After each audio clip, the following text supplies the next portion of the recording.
आज जो वोकेबलरी हम लोग पढ़ने वाले हैं वो वोकेबलरी होने वाली है आपके DSSS या फिर आप कोई भी अगर अदर एग्ज़ाम की तैयारी कर रहे हो SSC वगैरह उसके लिए DSSS के अभी जो एग्ज़ाम आ रहे हैं कोर्ट अटेंडेंट। ठीक है, आपका एग्ज़ाम आ रहा है AS का असिस्टेंट सुपरिटेंडेंट MTS का एग्ज़ाम सबसे पहले होगा अभी आपका। और जितने भी आपके PRT वाले एग्ज़ाम हैं उनके लिए वोकेबलरी का जो ये मैं वीडियो डाल रहा हूँ ये बहुत इंपॉर्टेंट रहेगी।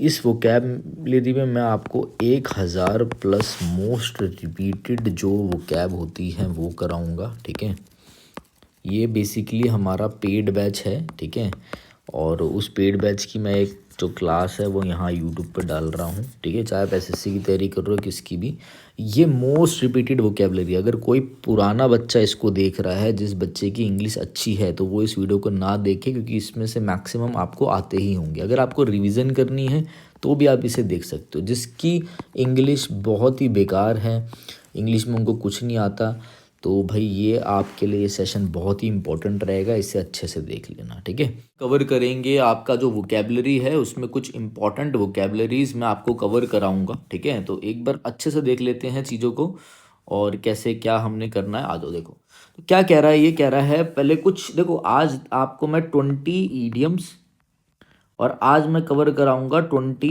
OWS। ठीक है, जो आपकी वोकेबलरी है वो यही मेरे सेशन से ही आपकी इंप्रूव हो जाएगी, कोई दिक्कत मत लेना, बस जो भी मैं पढ़ाऊँ वो देखते जाओ। आ जाओ, देखो कह रहा है to be under the weather. To be under the weather का मतलब क्या होता है? To be under the weather मतलब आप समझ लो ये क्लाउड है, ये क्लाउड है, बारिश का मौसम है और आप नीचे खड़े हो तो क्या हो जाओगे आप बड़े खुश हो जाओगे, खुश तो होंगे ही हम।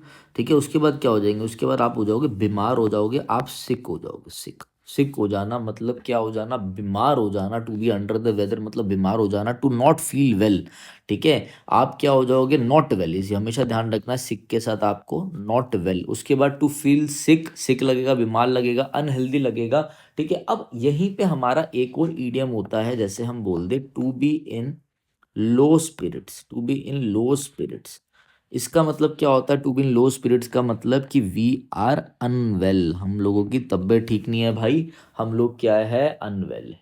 ठीक है, ये चीज आपको ध्यान रखनी है। ठीक है ना?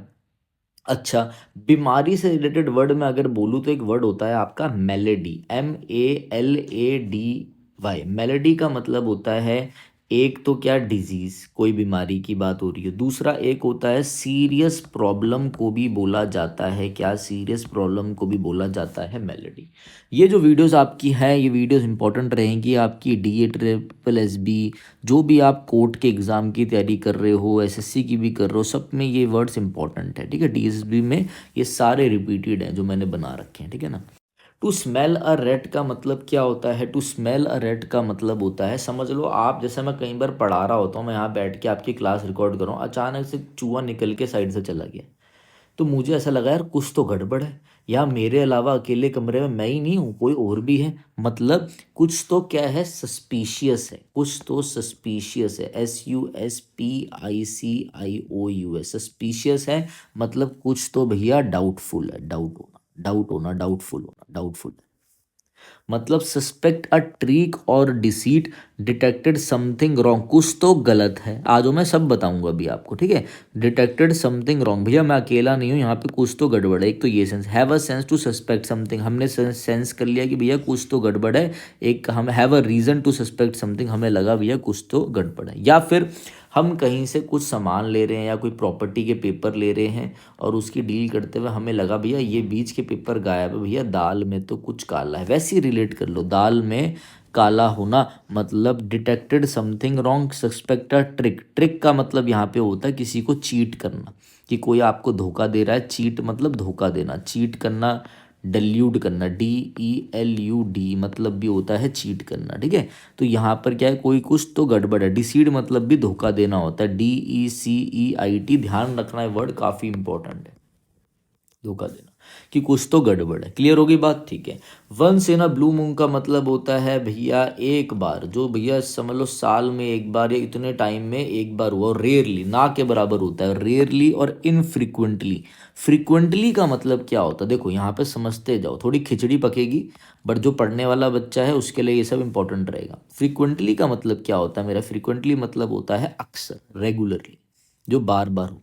इनफ्रिक्वेंटली मतलब जो बार बार नहीं हो रहा, कम कम हो रहा है, बहुत ही कम हो रहा है, मतलब कभी कभार, रेयरली। ध्यान रखना, once in a blue moon क्या हो गया, रेयरली हो गया। अभी तक हमने क्या कर लिया, to be under the weather, not well होना, सिक होना, टू बी लो स्पिरिट्स इसका सिनोनिम हो गया। स्मेल अ रेट का मतलब है कुछ सस्पिशियस है, सस्पिशियस की स्पेलिंग ध्यान रखना है, SUSPICIOUS डाउटफुल है। Once in a blue moon का मतलब है रेयरली, ना के बराबर, ठीक है, जो एक ही बार हो, कभी कभार हो, बहुत ही कम जो हो, बहुत ही कम होगा, मगर वो क्या है, बहुत ही कम होगा। A hard nut to crack, दोबारा हम आ जाते हैं हार्ड नट टू क्रैक में। हार्ड नट टू क्रैक का मतलब क्या होता है, कोई टास्क जो बहुत ज्यादा क्या हो, जैसे वो कहते हैं ना हरकुलिन टास्क। हरकुलीन टास्क, स्पेलिंग ध्यान रखना, HERCULEAN। हरकुलीन टास्क मतलब डिफिकल्ट टास्क या कोई डिफिकल्ट प्रॉब्लम जिसे सॉल्व करना मुश्किल हो, टफ चैलेंज हो, ठीक है। अगर आप किसी पर्सन के लिए बोल रहे हो तो वो पर्सन टफ है, उसे मैनेज करना टफ है, ठीक है। एक ऐसा मतलब टफ पर्सन हम उसको बोलेंगे जिसे समझाना मुश्किल हो, उस सेंस में। An inflexible person who is hard to convince, जिसे कन्विंस करना, मनाना मुश्किल हो, ठीक है। हरकुलिन टास्क वो टास्क, ये भी एक ईडियम है, इसका मतलब होता है डिफिकल्ट टास्क या फिर रिक्वायरिंग रिक्वायरिंग फिजिकल एफर्ट। एक ऐसा टास्क जिसमें रिक्वायरिंग मोर फिजिकल एफर्ट, जिसमें ज़्यादा फिजिकल एफर्ट लगे, उसे भी हम हरकुलिन टास्क बोलते हैं। ध्यान रखना, देखो ये वीडियोस जो है हमारे पेड कोर्स में जाएंगी, ये बिल्कुल ध्यान से पढ़ लेना, ऐसी खिचड़ी बना के पढ़ाऊंगा, बट आपको नोट जरूर बनाने हैं, या तो आप इसी का क्या करना, प्रिंट आउट ले लेना, वो आपके लिए सही रहेगा, ठीक है। आ जाओ आगे। और red letter day, red letter day के लिए मतलब होता है बहुत ही क्या, सिग्निफिकेंट दिन, सिग्निफिकेंट, SIGNIFICANT, सिग्निफिकेंट डे मतलब मेमोरेबल डे, मेमोरेबल डे मतलब important day, an important day, a day date is pleasantly noteworthy, जिसको आप हमेशा याद रखें, मेमोरेबल डे हो, हैप्पी और इन सिग्निफिकेंट डे हो, वेरी स्पेशल डे हो, जैसे किसी एक घर में कोई बेबी हुआ है तो वो रेड लेटर डे है। आपका सिलेक्शन रेड लेटर डे है, इंपॉर्टेंट दिन है भाई, इस दिन मेरा सिलेक्शन हुआ था, ठीक है। Beat about the bush, beat about the bush, मैंने जब मैं ऑफलाइन क्लास पढ़ाता हूँ, जो बच्चे हमारे आते हैं जिनको हम अलग से गाइड करते हैं, मैंने उनसे पूछा तूने ये काम क्यों नहीं किया, वो घुमा रहा है कि भैया कल मैं, उसका बर्थडे था, वहाँ चला गया, कुछ नहीं कर रहा था, ये सो रहा था, ठीक है। मतलब घुमा फिरा के बात करना, मतलब क्या करना, सरकम लोकेशन करना, सरकम लोकेशन। दोबारा से देख लो एक बार, CIRCUMLOCUTION, सरकम लोकेशन का मतलब होता है round about talking, round about talking, round about talking, घुमा फिरा के बात करना, जो मेन मुद्दा है उसे अवॉइड करके घुमाना बातों को, avoiding the main topic, speak in a round about manner, घुमा फिरा कर बात करना, बीट अराउंड द बुश का मतलब, ये चीज ध्यान रखना जो मैं बता, ठीक है। लीप्स एंड बाउंड्स का मतलब क्या है, बहुत तेजी से, जब रैपिडली कोई चीज ग्रोथ हो, जैसे हमारा यूट्यूब क्या बहुत तेजी से ग्रो हो रहा है, बिल्कुल नहीं, बिल्कुल धीरे धीरे। तो रैपिडली ग्रो ना होना, बिल्कुल क्या होना, बिल्कुल मतलब रैपिड, हमारा तो रैपिडली ग्रो नहीं होना। लीप्स एंड बाउंड्स का मतलब होता है वेरी क्विकली, रैपिडली, और ये वर्ड आपको ध्यान रखना है, स्विफ्ट, स्विफ्ट गाड़ी आती है ना, तो स्विफ्ट गाड़ी चलती तो ज़्यादा तेज नहीं है, बट जब इस ये आई थी तो कैसे बिकी थी, ये बिकी थी स्विफ्टली, मतलब बहुत तेजी से, बहुत रैपिडली, क्विकली, क्विकली मतलब होता है, स्विफ्ट मतलब भी क्विकली होता है, ध्यान रखना, इंपॉर्टेंट है, DSSB में आता रहता है, ठीक है। आ जाओ, गिफ्ट ऑफ द गैप, जैसे तुम्हारे बड़े भाई का मतलब मेरा आर्ट ऑफ स्पीकिंग अच्छा है, कई लोग बोलते हैं आपके बोलने की कला, समझाने की कला अच्छी है, आर्ट ऑफ स्पीकिंग अच्छा है, आप हंसी मजाक भी अच्छा करते हो, मतलब आप जो हो, जैसे गिफ्ट ऑफ द गैप, इधर आ जाओ थोड़ा, इसमें थोड़ा सा हम ज़्यादा टाइम देंगे। तो मतलब गिफ्ट ऑफ द गैप वाला जो बंदे होते हैं, ये बंदे क्या होते हैं, बंदे आर्टिकुलेट होते हैं, ARTICULAT। आर्टिकुलेट मतलब होता है जो बहुत अच्छा बोलता हो, वेल स्पोकन हो, वेल स्पोकन, बहुत अच्छा बोलने वाला, ठीक है। ये जो बंदा है ना, जैसे आपने एक वर्ड सुना होगा ओरेटर, ORATOR, ओरेटर मतलब होता है अच्छा वक्ता, जैसे कोई पॉलिटिशियन अच्छी स्पीच दे रहा हो जो इन्फ्लुएंस कर दे, जो इन्फ्लुएंस कर दे लोगों को, ठीक है, वो बातें जो परसुएड कर दे, लोग बोले वाह भाई क्या बात बोली है, तो ये बंदा क्या अच्छा वक्ता है, इस ओरेटर जो अच्छा बोलता है, articulate, art of speaking, well spoken. और एक वर्ड आपको ध्यान रखना है जो बहुत बढ़िया, जिसकी कम्युनिकेशन स्पीकिंग अच्छी होती है, जिसके बोलने जो बहुत अच्छा क्लियरली जो बोलता है, ठीक है, one who speaks clearly, clearly and efficiently, तो बहुत अच्छा बोलता है, उसे हम एलिक्वेंट भी बोलते हैं, ELOQUENT। आ जाओ भाई, एबिलिटी टू स्पीक इलोक्वेंटली, जो बहुत अच्छा से बोलता हो, अच्छा बोलता हो, वेल बोलता हो, टॉक्स वेल, देखो लिखा टॉक्स वेल, एंड परसुएसिवली मतलब जो परसुएड कर सके, यही समझा दिया मैंने आपको, गिफ्ट ऑफ द गैब मतलब है आर्ट ऑफ स्पीकिंग। अगर ये सेशन देखने के बाद भी अगर आपको दिक्कत हो रही है वोकैब में, तो फिर दिक्कत वोकैब में नहीं है, दिक्कत आप में है, मेरी बात ये ध्यान रखना, किसी को चुभे तो उसमें मैं कुछ नहीं कर सकता, मैं ऐसी हूँ। बट अगर आप मेरे साथ ये शपथ ले लोगे कि सर जो आपके सेशन हम ये कंप्लीट देखेंगे और इसमें से रट लेंगे, तो मेरे भाई बहुत खतरनाक गेम होने वाली है, ठीक है। तो अगर किसी को हमारा सिर्फ वोकैब का कोर्स चाहिए, तो फुल फ्लैज चाहिए, तो एक 1000 रुपीज़ का हमारा कोर्स, जिसमें ग्रामर, वोकैब और आपके 50 सेशन रहेंगे प्रीवियस ईयर के, उससे बाहर नहीं आएगा, ठीक है, ये चीज़ ध्यान रखना। आ जाओ भाई, आ गया। तो फेस द म्यूजिक का मतलब है भाई, घर वाले बाहर गए थे, ये भाई और ये छोटा भाई खेल रहा था, उसने बैट बॉल का शॉट मारा, कांच टूट गया। अब क्या होगा, अब जब घर वाले आएंगे तो भैया डांट पड़ेगी, लफड़ा होगा, पिटाई होगी। तो मतलब क्या होगा, अब हमें जो म्यूजिक है ना, जो हमने गिटार था, गिटार की भी तार तोड़ दी, जो हमने गिटार की तार तोड़ी है, तो हमें फेस द म्यूजिक करना पड़ेगा। जो हमने कांच तोड़ा है, हमें फेस द म्यूजिक करना पड़ेगा, मतलब जो हमने किया है वो हमें भुगतना पड़ेगा। इसका मतलब होता है पनिशमेंट मिलना, जो भी आपने किया उसके ऊपर स्कोल्ड होना, ठीक है। इसको आपको बोलते हैं कि पनिश्ड होना, पनिश्ड होना, पनिश्ड, ठीक है।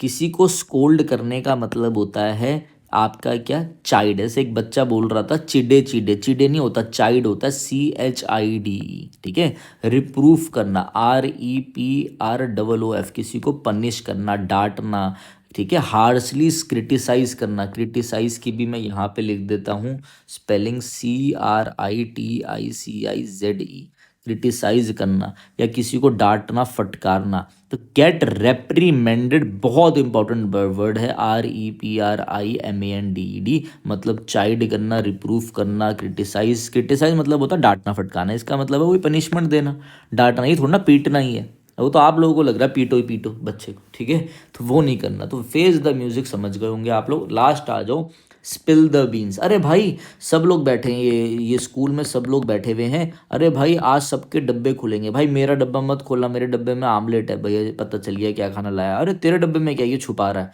जैसे डब्बा खोला, अरे ये तो बीन्स की सब्जी लेकर आया है। मतलब क्या हो गया, इसका सीक्रेट खुल गया, रिवील हो गया, रिवील, देखो इधर लिख देता हूँ, एक्सपोज हो जाना, रिवील हो जाना, REVEAL, ठीक है। तो to leak the secret, to give away a secret या रिवील कर देना, रिवील अ सीक्रेट को भी हम बोलते हैं स्पिल द बीन्स। क्लियर हो गई बात। अगर स्पिल द बीन्स आपको समझ में आ गया होगा, ये चीज़ें आपको क्लियर हो गई होंगी, ठीक है भाई, अच्छे से पढ़ लेना जो मैं बता रहा हूँ। एक वर्ड और ध्यान रखना, देखो अनवील, अनवील का मतलब भी होता है रिवील कर देना, एक्सपोज कर देना, UNVEIL, ठीक है। देखो मेरी थोड़ी तबीयत ठीक नहीं थी, इसलिए वीडियो नहीं आ पा रही थी, ठीक है, तो ध्यान रखना। एक वर्ड और बता देता हूँ, 1 मिनट रुको।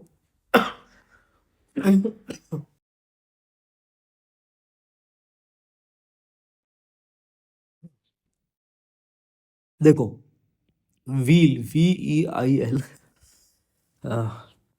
व्हील का मतलब होता है किसी चीज को हाइड करना, या फिर घूंघट। घूंघट कैसे लिखेंगे वो आप देख लेना, क्या घूंघट को भी बोलते हैं व्हील। एक होता है हाइड करना या छुपाना, मतलब कंसील करना, ठीक है। किसी भी चीज को कंसील करना, CONCEL, छुपाना। तो अगर आपने UN लगा के अनवील लिख दिया, तो इसका मतलब होता है किसी चीज को रिवील कर देना, एक्सपोज कर देना, उल्टा हो जाएगा, ठीक है। तो ये वीडियो थी हमारी, ये देख लेना भाई। अच्छे से आ जाओ, 1 मिनट रुकना। मुझे तो लग रहा है मेरी आवाज ही चली गई।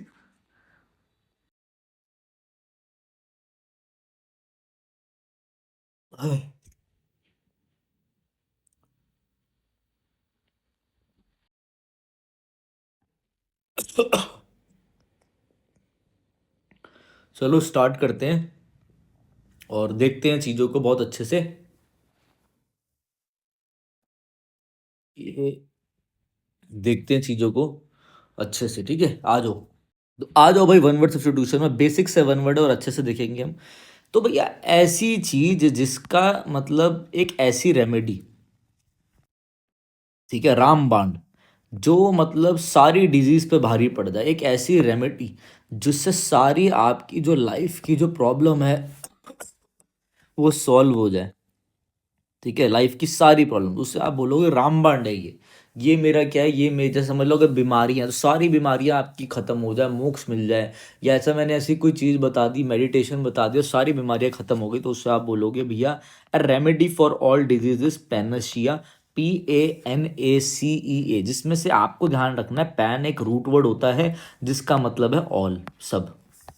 अच्छा, पैन एक ऐसा रूट वर्ड भी होता है जिसका मतलब एवरीवेयर भी हो जाता है, ये भी ध्यान रखना, ठीक है। मगर वैसे आप ध्यान रखना पैन का मतलब हो गया ऑल, ठीक है, ऑल एवरीवेयर हर जगह, ऐसा ध्यान रखना, ठीक है ना। तो a solution for all difficulties या डिजीजेज इज पैनाशिया, इज आपका रामबाण इलाज कह लो, और पेपर में ऐसे आ जाता है रेमेडी फॉर ऑल डिफिकल्टीज, ऐसे आ जाएगा रेमेडी लिख कर। तो आपको सीधा टिक करना, आगे बढ़ना, आपने बोलना है सर ने पढ़ाया था, बस हो गया, ठीक है। जो चीज़ बहुत ज़्यादा आउटडेटेड हो, आउटडेटेड हो, जो चीज़ बहुत ज़्यादा क्या है, एंशियंट है, पुराने टाइप की है, ठीक है, एंशियंट टेक्नोलॉजी ले लो, मैं बोलूँ पुरानी टेक्नोलॉजी, जैसे अब क्या आप नोकिया वाला फ़ोन यूज़ करते हो, अब क्या आप ऐसा कुछ यूज़ करते हो, नहीं यूज़ करते, ठीक है। क्या आप ब्लैकबेरी का वो फ़ोन आता था पैड वाला, वो यूज़ करते हो, नहीं करते। तो जो चीज़ आउटडेटेड हो, एंशियंट टेक्नोलॉजी वाली हो, जो आप अब यूज़ नहीं करते, something that is no longer in use, उससे आप बोलते हो ऑब्सोलीट, OBSOLET, ऑब्सोलीट, ठीक है, ये चीज ध्यान रखना। अप्रचलित नहीं कहेंगे इसे, ठीक है, ठीक है ना, ऑब्सोलीट ध्यान रखना, जो अब यूज में नहीं है, ठीक है। एक और इंपॉर्टेंट वर्ड ध्यान रखना, समझ लो ये किसी का क्या है, टॉम्ब है, कब्र है, या फिर जब किसी की डेथ हो जाती है तो आपको पता होगा ऐसे करके एक लगा हुआ होता है ना, जैसे बंदा जिसको दफनाया इधर जाता है और ये लगा हुआ होता है, इसमें ना उस बंदे के बारे में कुछ लिखा जाता है, तो जब चीज़ें छपी हुई हूँ, छपी हुई होती है, तो उसको हम बोलते हैं क्या, उससे हम बोलते हैं इंस्क्रिप्शंस, INSCRIPTION, इंस्क्रिप्शन, ठीक है। जिस वर्ड में ION आ जाएगा वो आपका नाउन होता है। इस लेक्चर से आपकी वोकैब तो इंप्रूव होगी होगी, सफिक्स एंड प्रीफिक्स की वजह से मैं आपको थोड़ा सा ग्रामर भी समझा दूंगा, ठीक है। अभी आप लोग शायद मुझे देख नहीं पा रहे होंगे, मैं शॉर्ट बना दूंगा, एक शॉर्ट भी हम रिकॉर्ड कर रहे हैं। जैसे ये समझ लो, ये पैन कार्ड है और इसमें भी चीज़ें छपी हुई हैं, ठीक है, इधर इधर छपी हुई है, इस कवर में चीज़ें छपी हुई हैं, तो डेट इज इंस्क्रिप्शन, जो भी चीज़ छपी हुई है। जैसे ये तो कुछ छपा हुआ ही नहीं, हमने उठाया, जैसे बिस्लेरी छपा हुआ है, इस इंस्क्रिप्शन हो गया, ठीक है। तो इंस्क्रिप्शन मतलब छपा हुआ, जब भी कोई चीज़ टॉम्ब में छपी हुई होगी, टॉम्ब में, तो उसको हम बोलेंगे, जिसमें डिटेल्स हुए, बंदा कौन था, कब डेथ हुई, कब हुआ था पैदा, क्या नाम है इसका, तो inscriptions on a tomb stone is called epitaph, epitaph, EPITAPH, epitaph कहते हैं, इससे नाउन होता है ये भी, ठीक है। ठीक है, आपने तैयारी नहीं करी तो आपको फेल होना ही होना, नेक्स्ट वर्ड पे आ गए हम, आपने तैयारी नहीं करी, आपको फेल होना ही होना है, एक ऐसी चीजें जो होंगी होंगी, ठीक है। और उसे हम क्या बोलते हैं, उसे हम बोलते हैं मतलब आपको ये ध्यान रखना है कि देखो जो चीजें आप टाल सकते हो वो होती है एविटेबल, ठीक है, कैन बी अवॉइडेड। मतलब अगर आपने तैयारी नहीं करी और आपको पता है मैं फेल होऊंगा ही होऊंगा, ये तो होगा ही होगा, सर्टेन टू हैपन है, इससे टाला नहीं जा सकता, किसी चीज़ को अटल है, उसे टाला नहीं जा सकता, इस चीज़ को हम अवॉइड नहीं कर सकते, ये चीज़ अनअवॉइडेबल है, इसे हम बोलते हैं इनएविटेबल, INEVITABLE। देखो मैं भर सकता हूँ सबके सिनोनियम, ठीक है, बट मैं जो अभी आपको करा रहा हूँ ना, उसी हिसाब से चलो, मैं सारी वो कैप कवर करा दूंगा, उसकी टेंशन लो, ठीक है, ये चीज़ ध्यान रखना। आ जाओ, ये ऊपर छूट गया था, belonging to the same time, a person living in the same age with another, समझ लो कोई सेम टाइम में पैदा हुआ है, कोई बचपन से सेम जगह पे रह रहा है, सेम टाइम पे है, सेम लिविंग है, सेम एज का है, ठीक है ना, तो उसका आप बोलते हो, ऐसे लिखता है एग्जाम में आता है, ऑफ सेम टाइम, उसे आप बोलते हो कॉन्टेम्पररी ऑफ सेम टाइम। ठीक है, ये चीज़ ध्यान रखना। वीडियो ये बहुत इंपॉर्टेंट है, नोट्स भी मैं आपको प्रोवाइड कर दूंगा, तो ये अच्छे से देख लेना आप लोग। ठीक है, आ जाओ। तो सबसे पहले हम एक इम्पॉर्टेंट, एक मैं आपको वर्ड बता देता हूँ, फिर और चीज़ें कवर करेंगे। जैसे मैंने बोला ओमनी, ओमनी देखो, पैन मतलब क्या होता है, पैन मतलब दो वर्ड बताए थे मैंने, ऑल, वैसे मैक्सिमम बुक में आपको मिलेगा एवरीवेयर। ठीक है, तो वैसे ओमनी, ओमनी मतलब एक ओमनी एक रूट वर्ड होता है जिसका मतलब होता है ऑल। जैसे मैं आपको बोलूँ, देखो समझो बात को, वर्ड आया पेपर में, क्या वर्ड आया पेपर में, अरे ये रुक क्यों गया,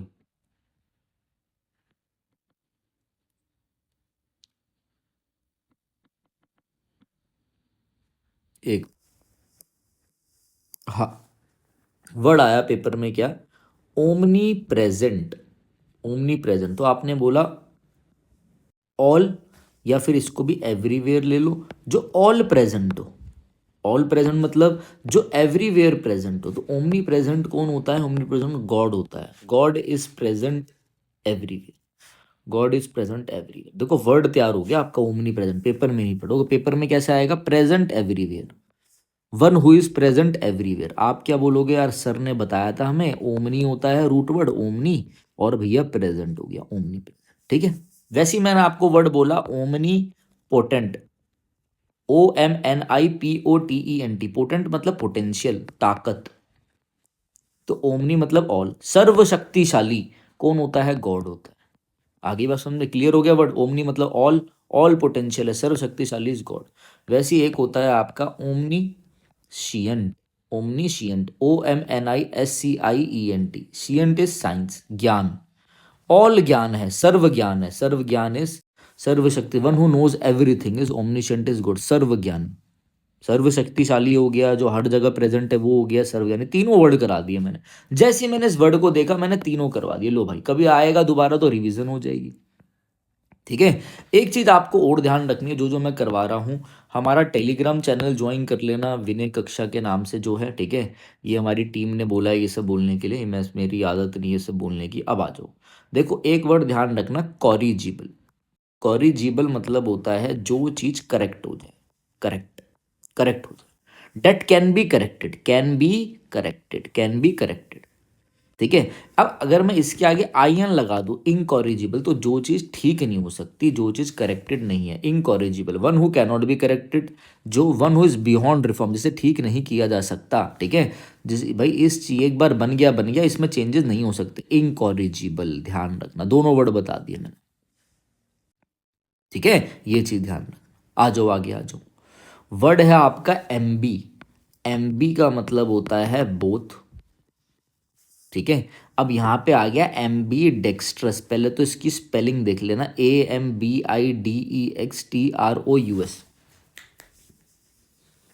ठीक है, AMBIDEXTROUS, ये हटा दो सब, ये सारा सामान हटा देना जरा इधर से, क्योंकि मैं पढ़ा रहा हूँ। अब बोलो, ठीक है, तो देखो ध्यान से देखो, अब मैं इसकी भी कहानी तोड़ते हैं हम एम्बी डेक्स्ट्रस की। ठीक है, और एम्बी डेक्स्ट्रस का क्या मतलब है, ले लेना बीच बीच में, एम्बीडेक्स्ट्रस का क्या मतलब होता है। देखो पहले ना एक वर्ड देखो, आप कहाँ समझाएं, हम इधर आ जाओ भाई, इधर आ जाओ, इधर आ जाओ, हाँ इधर स्पेस है, इधर आ जाओ, इधर देखते हैं।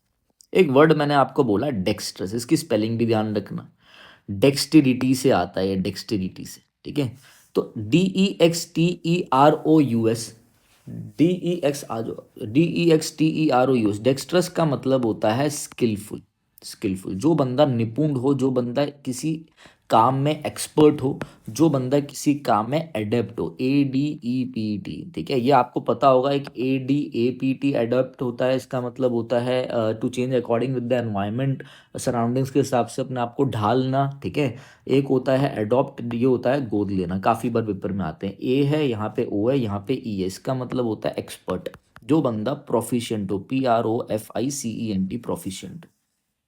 बहुत सारे हैं इसमें, कॉनोसो चले जाएगा, बहुत सारे जाएगा, बट मैं अभी आपको बेसिक समझा रहा हूँ।